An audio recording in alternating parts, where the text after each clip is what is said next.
உணர்வுள்ளவர் மனம் அறிவை பெருக்கிக் கொள்ளும். ஞானமுள்ளவர் செவி அறிவு பெறுவதில் நாட்டங்கொள்ளும். நீதிமொழிகள் புத்தகம் அதிகாரம் 18 15வது இறைத்திருவசனம்.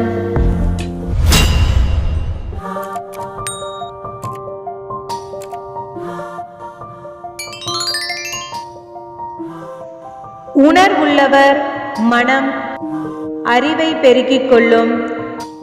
ஞானமுள்ளவர் செவி அறிவு பெறுவதில் நாட்டங்கொள்ளும்.